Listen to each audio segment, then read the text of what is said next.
Jésus est-il vraiment Dieu fait homme? Lorsque quelqu'un te pose une question pareille, comment tu dois lui répondre? Où est-ce que tu dois aller trouver la réponse? C'est ce que je vais te montrer aujourd'hui.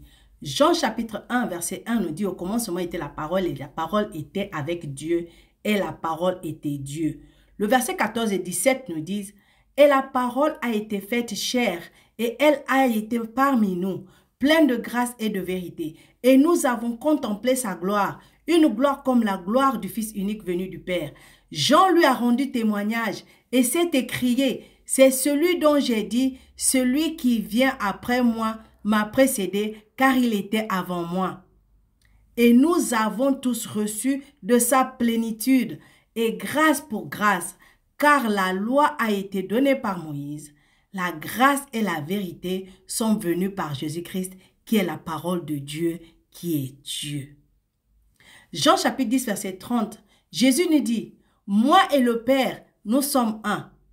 Alors les Juifs prirent de nouveau des pierres pour le lapider. Jésus leur dit: je vous ai fait voir plusieurs bonnes œuvres venant de mon Père. Pour lequel me lapidez-vous?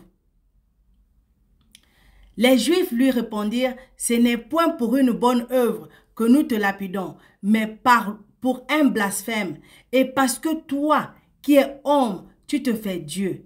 C'est à cause de cela, c'est à cause de ce verset que les Juifs ont voulu tuer Dieu, ont voulu tuer Jésus.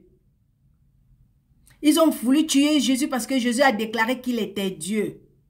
Et Tite chapitre 2 verset 13 nous dit, 13 à 15, en attendant la bienheureuse espérance et la manifestation de la gloire du grand Dieu et de notre Seigneur Jésus-Christ, qui s'est donné lui-même pour nous, afin de nous racheter de toute iniquité et de se faire un peuple qui lui appartienne, purifié par lui et zélé pour les bonnes œuvres.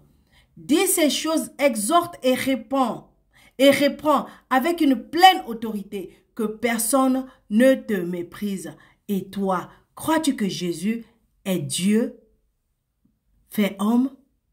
Réponds dans le commentaire et abonne-toi.